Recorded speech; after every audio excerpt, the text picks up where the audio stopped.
Hello there, Human Geo Kids. Let's keep it going. So, let's look at some of these economic differences. What's going on here? Well, this is a part of India. This is a gravel factory, or manufacturing gravel, yep. And here's a gravel factory in Utah. So you see the differences in economic development are going to cause some very different ways of producing goods. So in a lot of parts of the developing world, you're going to have a lot more human labor directly working with stuff. And then, why is this down here? All right, and then the developed world, you're going to have big factory machines doing all the work for you. All right, we ended there last time. All right, cool. Okay, so here's some economic vocabulary. You don't need to write all this down. I just want you to be aware of it. So much of modern economics has to do with the study of psychology. And rational behavior is that people and firms seek to minimize cost to themselves and maximize their benefits and profits. It just makes logical sense that if you're the boss, you want to pay your workers as little as possible and keep as much of the money to yourself. So just so much of this psychology of who keeps the money really is how the global economy tends to work. And the geography of supply. So the cost of doing business varies from place to place, of course. Some parts of the world, it's really difficult to get your goods to, and because of that, they're going to increase the prices. Like, if you kids watch commercials about, Denny's or McDonald's or something, they'll be like, the new 99-cent menu, and then they'll have a little asterisk, except for in Alaska and Hawaii, because it's just really hard to get stuff there. But yeah, you also got to figure, do I have the access to the raw materials? Do I have access to labor? Maybe does the labor need to have particular skills? And can I actually transport the good?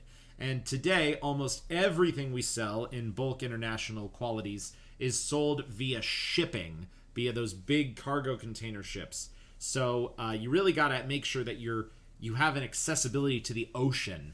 And I can make an argument that a whole lot of African countries, sub-Saharan African countries, many of them do not have a connection to the ocean. So it really puts them at a huge economic disadvantage. But then there's the geography of demand. Who's going to buy your stuff? Do they have enough wealth to buy it? Where are they? What are their tastes? Are you going to put a Tesla dealership in the middle of Casper, Wyoming? Probably not. Not enough people are going to be there to buy Teslas from you. So you got to consider all this stuff when it comes to international economics. Okay, moving on. All right, the Gini coefficient. This one's kind of cool. So if you want to know, does this country relatively share the wealth with its people? Like, are there, if the country's just like all super millionaires and then all super poor people, its Gini coefficient would be really, really high. So it's saying like all wealth is owned by a very tiny few. But if a Gini coefficient is really close to zero, it's either saying everybody in the country is kind of poor, or at least everybody in the country is sharing what wealth they have. So this number is going to be a little more split around the world today. It's not going to be in our even geographical regions that I've taught you so many times. But so what are the problems with ones and zeros? Let's check them out. Okay, so which countries have the lowest Gini coefficients? So these are countries where just about all wealth is shared. And it looks like there's only one country in the world that is close to the communist utopia, and it's Sweden. Sweden, you are the winner. IKEA is shared by all your people. Well, and it's not even exactly zero, but it's definitely less than 0.25. So Sweden doesn't really have that many super duper rich people, and it doesn't have that many super duper poor people either. So good job, Sweden. But now let's look at countries around the world that are real bad. Countries around the world where a few people own everything. And it looks like the only offenders there are countries in sub-Saharan Africa, especially the country of South Africa. And usually South Africa kind of stands out as being the best country in sub-Saharan Africa. But in this case, they certainly are not. Because some people have a crap ton of money and some people don't. South Africa has so much of the world's gold and diamonds, so that's what makes the country quite wealthy, but very few people own that wealth. And then which countries are kind of right in the middle, where there's, a good amount of poor people, a good amount of rich people, but they're not really in either camp of either all rich or all poor. The answer is China and the United States and Mexico. So we're kind of in the middle there. That's kind of interesting that us and China are on the same level. And I wonder if it might be due to China's growing middle class and the fact that their new factories are producing a lot more money for the common people in China. And China has a good amount of super duper billionaire wealthy people too. And it's probably just kind of balanced out with the United States. But yeah, Russia has a more equal economy than us, but not by much, actually. I mean, Russia used to be a full-on communist country, so that's interesting. But it looks like most European countries, Canada, Australia, they're all kind of at the most equitable societal levels. But USA and China, we're totally different here. And yeah, it's like almost all the Western world is under 30, with the exception of the United States, who's in the 40s, saying we've got, we've got almost an equal amount of the wealth divided between the rich and the poor. Okay, and here's another one with Gini coefficients. I think this is just about the same map, but for whatever reason, this one's saying that the best countries in the world are Denmark and Austria. I'll say Japan's pretty good on this map. That's interesting. This map didn't really have that same deduction. So these are probably just over different years, different measurements. Okay, and then here's the Gini index within the United States itself. So if it's blue, it's saying that there's a whole bunch of rich people and poor people. And if it's kind of white or gray, then it's everybody is more or less the same, or white or tan. So which is the most equitable state within the United States? Is it Utah? Is there any state with no blue in it? Maybe Maine? Maine is a little bit. But which state is the most unequal? It might be some of these deep south states right here. Looks like Texas also has a lot of people who are either super rich or super poor. That's what this dark blue means. Vegas, we're not too bad. We're more balanced than most. But I think a lot of the major cities, like New York highlighted. So yeah, it seems like a lot of the urban areas of the United States tend to have more inequality than the rural areas. Interesting. Okay, Gini coefficients of various countries around the world. So the average for developed countries is 0.3. Chile is surprisingly bad. USA 3.8, and here it says Slovak and Slovenia are some of the best ones. But Norway, Denmark, Sweden, yeah, they're always looking good.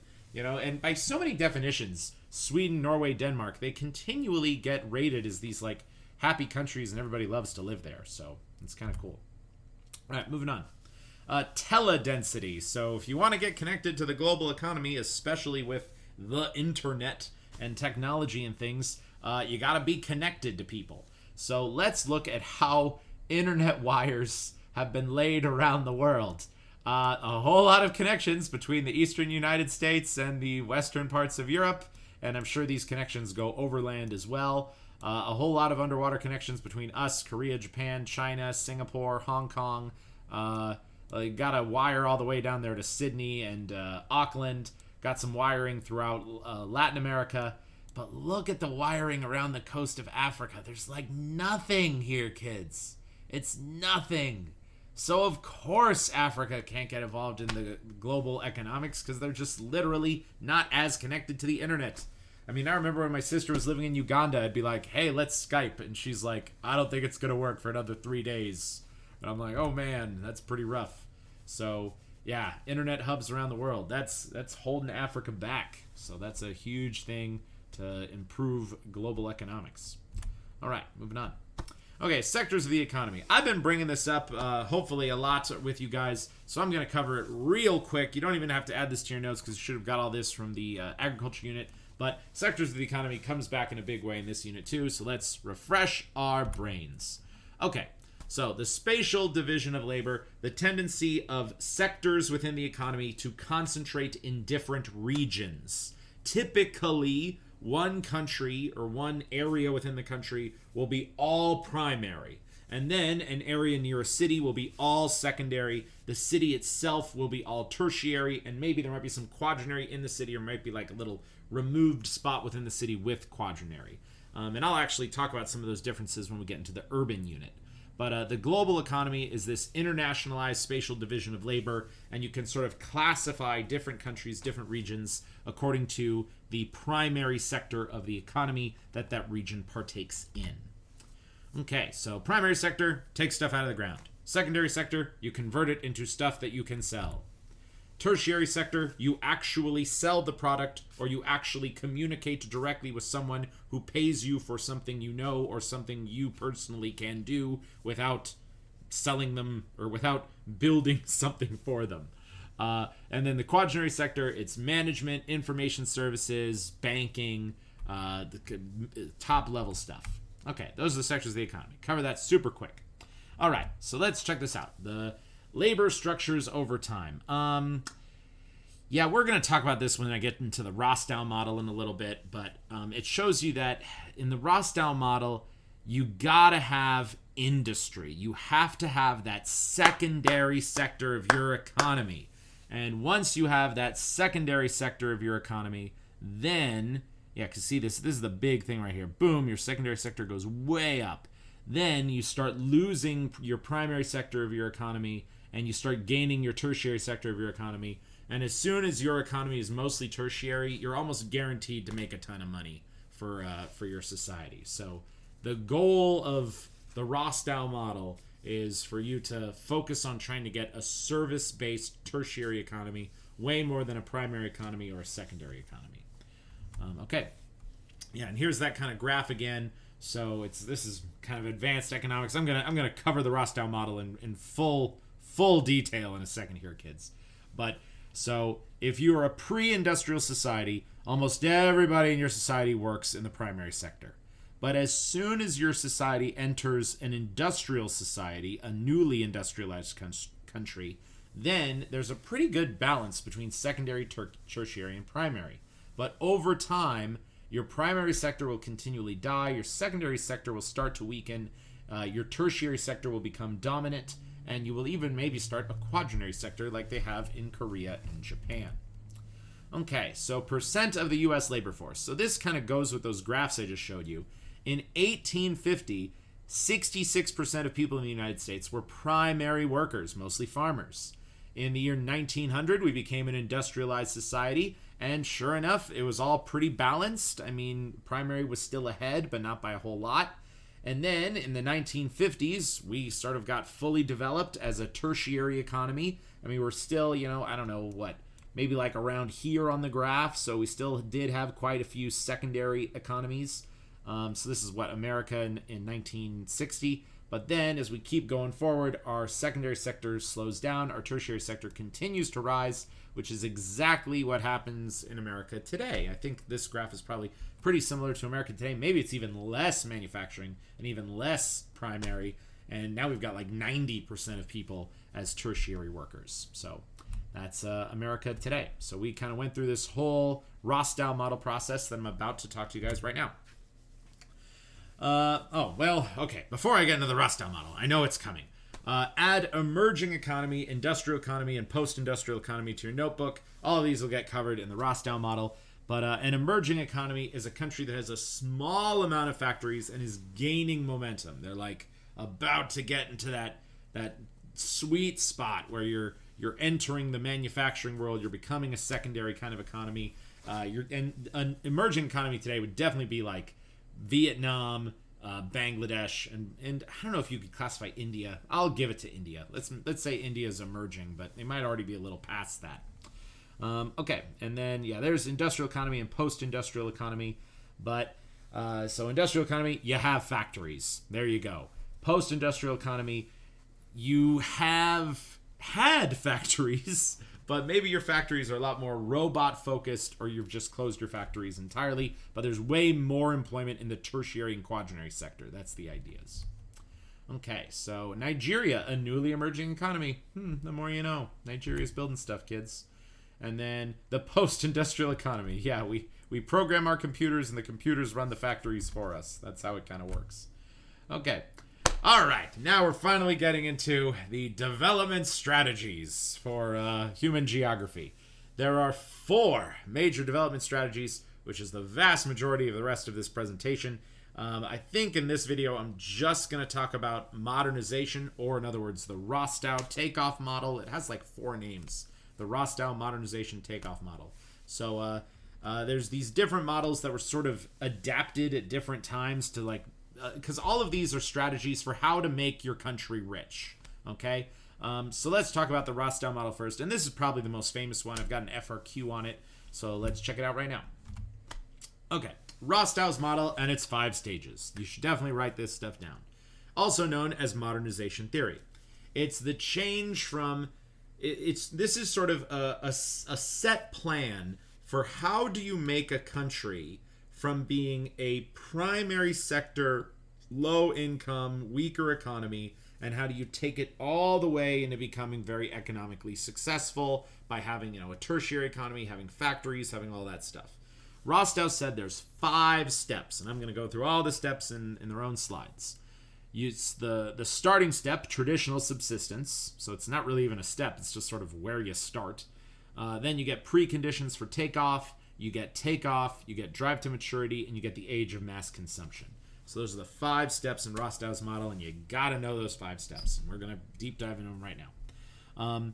But these were real world strategies in the 1950s and 60s. A lot of people tried this, and some countries were successful. And I'll tell you the countries that were successful. Some countries weren't successful.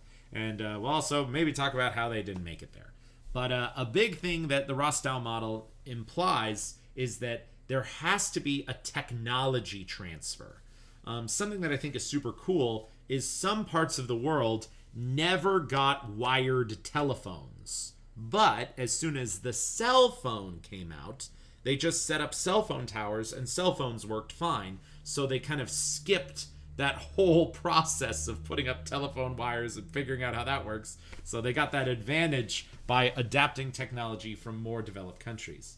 And also the Rostow model requires large-scale development projects. You're going to need investment. You're going to need money from other countries around the world to help your economy build and to catch up and to be a part of the international community. So we'll see that happen right now. All right, Rostow's model stage 1, called the traditional society. Almost everybody in your country is a subsistence agricultural worker. And the thing about Rostow's model 2 is the way he described it. He said, every single country on planet Earth was stage 1 before the year 1800. Okay, so if you all remember the demographic transition model from the population unit, stage 1 is kind of the same vibe here, because the demographic transition model said everybody was stage 1 before the year 1800, and Rostow says the same thing. According to his model, people of the past were all stage 1. Everybody was a farmer, practically. The society mostly focused on military and religion, and the idea is, it's like knights fighting each other and people just doing their meditation stuff all day. And also, just like the demographic transition model, there are no modern examples today of stage 1 countries. Rostow's model says that even Afghanistan and Nepal and Bangladesh, all of them, they are all at least minimum stage 2. Okay, moving on. So yep, knights duking it out, everybody's farming, or they're doing religious stuff. Okay, so stage 2. Every country in the world today is stage 2 or higher. But the traditionally poorest countries in the world, Nepal, Afghanistan, Somalia, Congo, South Sudan, they would all be examples of stage 2. And the official name for stage 2 is preconditions for takeoff.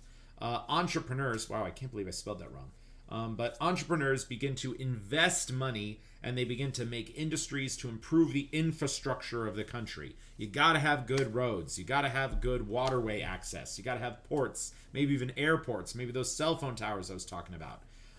But with stage 2, you're sort of following along with that graph I showed you earlier, and stage 2 is going to be all still about primary resources, okay? You're going to just harvest as many primary resources as you can. You're going to provide for the rest of the world economy, maybe even have plantation-style agriculture, try to have a special economic relationship with another country.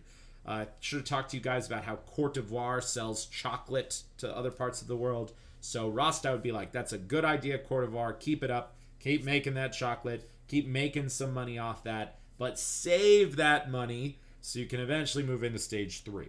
Okay, so Rostow says, get involved with that world economy, start specializing in a primary industry to prepare you for stage 3. Okay, so yep, here's people building some canals and some roads. And yeah, these are the roads in Africa today. So these roads hopefully are getting improved during this stage 2.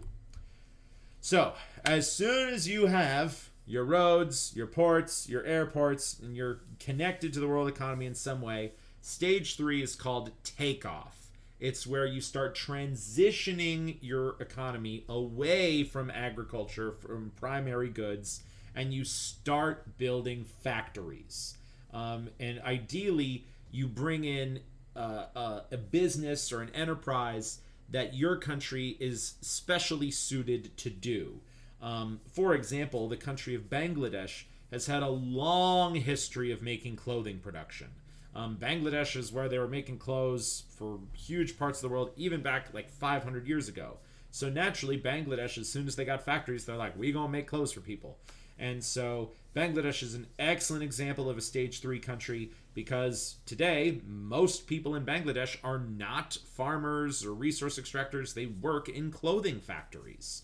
Half of China is stage 3. China is, as I continually have told you throughout this class, there's kind of like rich China and poor China. And poor China would be kind of considered stage 3 today because so many of those Chinese people are now working in factories, making stuff for the whole world. Most of Latin America would even be considered stage 3. I know Mexico's getting more and more factories. Brazil's getting more and more factories.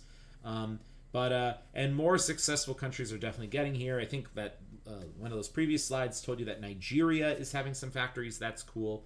So competitive globally in the manufacturing sector, huge urban growth. Generally, you are making clothes. Generally, you're like packaging food and kind of, putting the food in a way that can be sold to market, all that secondary economy stuff. But there still probably will be a good amount of your economy that's still traditional, still doing primary good stuff. So you definitely still can be stage 3 if half your economy, if half your economy is factory based and half your economy is agriculture based, you're definitely stage 3. So you're starting to become an international player in manufacturing. Okay, so and this is what they're doing. They're making textiles, and they're making pots and pans here, I guess. So these are a bunch of people in China and Bangladesh, and I think these guys are in Bangladesh as well, making pots. Okay, so stage 4. This is called the drive to maturity. So technology starts diffusing around the country. You're starting to build up a middle class. Maybe your workers are starting to demand more rights. Your labor force is becoming more educated. Children are going to schools a lot more. And labor is starting to now shift toward the tertiary sector. You will still have a lot of people working in factories, but you'll still have less and less people working on farms, working primary industry jobs. And I'm going to say stage 4. Stage 4 is probably that fancier part of China today. That other half of China is stage 4, where they're the big cities and people are starting to say, like, look, we're not about factory jobs anymore. We want to actually do tertiary or quaternary sector stuff. South Korea, for the longest time, was stage 4. I think they're now stage 5 today. Parts of Brazil are probably stage 4, especially the bigger cities. So stage 4, it's just your factories are now doing kind of the more advanced stuff, and you now require a higher skilled labor force to sort of compete at the level of the international economy that you want to compete at. Okay, so that's stage 4. Driving to maturity. Your factories are making more advanced products, and your people are getting more and more wealthy. All right, and now the final stage, stage 5, the age of mass production. You have now shifted your whole economy from what was once all about the primary sector and then was once all about the secondary sector, and now almost everybody in your economy is working in that tertiary and some quaternary parts of your economy. Your economy is shifting all the way to consumer goods. You're making cars, you're making fridges, you're making stuff people buy in supermarkets. And America, Japan, the West, maybe even some of China's big cities, I'm going to say South Korea today, they are definitely stage 5 cities where like people are just shopping all the time. You're getting your Starbucks, you're getting your McDonald's, and long gone are the days of the past where you were driving on dirt roads and and farming to make a living and working in pretty terrible conditions, you're now a total part of society. Okay, so that's stage 5. All right, so yep, and this is kind of the whole thing here. This is the entirety of Rostow's takeoff model. I don't know if you guys want to write this down, but this is just another way of saying all the things said in these slides. And then, yeah, here's Chinese people buying stuff at Louis Vuitton. But, you know, it's so hard for me to say that China is all stage 5. Because, you see, China's like kind of all over the place. Because the big cities in China, you see this. And then the small cities in China, you see this. So it's not an easy model to apply to China.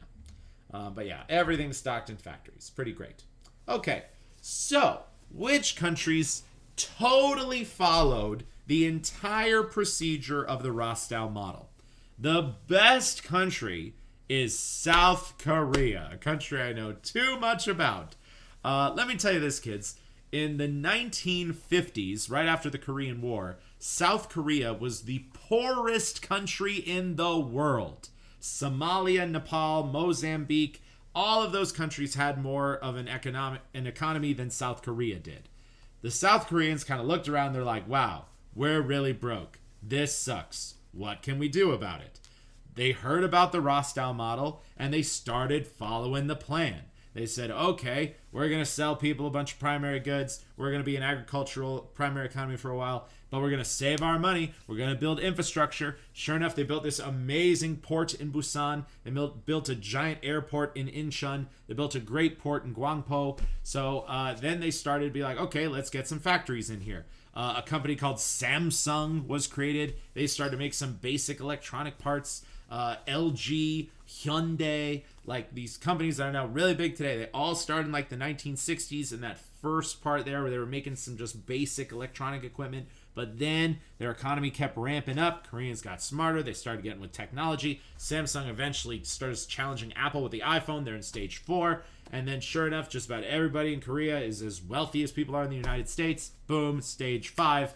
And all that happened over the course of 40 years. So good job, South Korea.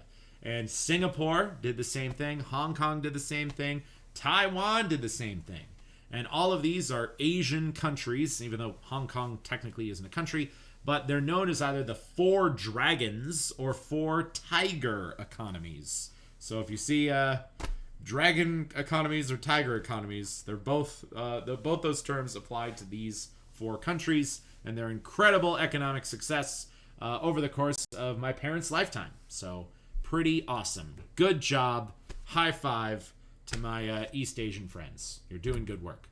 All right, so these are the flags of the 4 tiger economies. And yep, this is some of those products that they're making. And here's, I think this is the port of Busan, I think. I mean, I've been there, but I don't really recall the skyline. This is probably Hong Kong. And yeah, like Hong Kong used to be a tiny fishing village, kids, okay? And now they're just grown their economy to this unbelievable extent. Here they are making electronics outside of Hong Kong. We have fancy computer stuff, shipping stuff all over the world. That's the Taipei Tower. Here's another picture of Hong Kong. It's pretty amazing. Taipei Tower again. This once again Hong Kong. I can't get enough of looking at the Hong Kong skyline. It's just like, how do those buildings continually get so big? I'm just amazed. All right, and then where are these countries at? South Korea, Taiwan, Hong Kong, Singapore. So, yep, that's where they're at. But, you know, here's another thing. Oh, actually, I'm going to get into it on the next slide. Never mind. I'm going to get into it on the next slide. Here's a bunch of ships taking stuff out of Hong Kong. Okay. Yes, kids, this slide does have a ton of material on it. I would like you to try your best to write this stuff down. I should have maybe split this into multiple slides, but I'm sorry. Anyway, problems with the Rostow model, though. So, yes, the Rostow model was a great plan that worked for those 4 Asian tiger countries so well, and they're the envy of the world for it.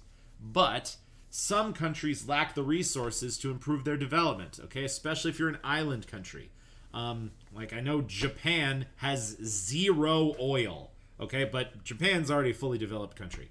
I know, like, Madagascar is like, we really don't have a lot to sell the world, guys, and it kind of sucks for them. Lots of lower stage countries make the same thing, and there's too much competition between them. So many lower stage countries are in tropical climates, And yeah, look, the world loves bananas, the world loves chocolate, the world loves coffee, but they're all kind of in that game and they're all competing against each other and they're not working together, so they continually battle to sell their products for cheaper and cheaper, and they're all making the same items, so they're not as valuable as maybe they should be.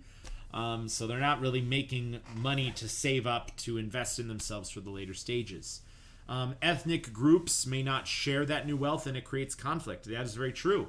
An advantage that those 4 Asian countries had is that they're all kind of united cultures. Okay, like South Korea is 99% Korean, but if you go to the country of Malawi, there's like 30 different tribes and they have different languages and different religions, and they generally don't get along. So it would be really hard for them to come together around these economic ideas. The other thing about the Rostow model is it assumes that the country wants to willingly engage with the world economy, and it assumes that the world economy will treat them fairly. North Korea doesn't participate in the world economy. Cuba would love to participate in the world economy, but America has all these blockades and embargoes on Cuba, so they're getting kind of screwed over. If a country has lots of out-migration, it'll impede that country's development on the world stage. I mean, 25% of all Mexicans live in the United States, and lots of Latin Americans continually immigrate to the United States. So the fact that they're constantly losing huge portions of their workforce because they're getting out of the country, it really inhibits the country from developing economically. Some countries lack the infrastructure or transportation systems to develop with the world economy, especially parts of Africa, especially the parts of Africa that don't touch the ocean. If they can't ship their stuff in a boat, there's no great option there. Already there are some international ideas of like allowing some of those landlocked African countries like Uganda to maybe they cut a special deal with Kenya so they can like move their trucks through Kenya and then maybe access the coast somehow. Some countries have social taboos against gender roles. I talked about that in the previous video, especially like Buddhist monks saying like only men should work, and Muslim women not being asked to work. You got to have just about everybody participating to make the Rostow model work. And it is a lot harder to achieve from countries with greater size and more people. The more people your country has, the harder it is to kind of focus the resources and focus the agenda of developing and building your country. And also, if you have this big, giant country, it's kind of hard to build roads everywhere. The bigger your country is, the more infrastructure you need. The 4 dragon countries that I mentioned, they were all the smallest countries in Asia. Singapore and Hong Kong are basically city countries. They're not much bigger than a city. So it was really easy for them to kind of bring everybody on board and to follow one mission. All right, so those are all the problems with the Rostow model, even though I just talked it up for the majority of this lesson. All right, let's check it out. So, yep, here's some Buddhist guys like, we don't want to develop economically, we're cool with our religion. And then, jobs worth fighting for, forced to save our jobs, yep. British workers, no to closures. British jobs for British workers. This guy's really committed.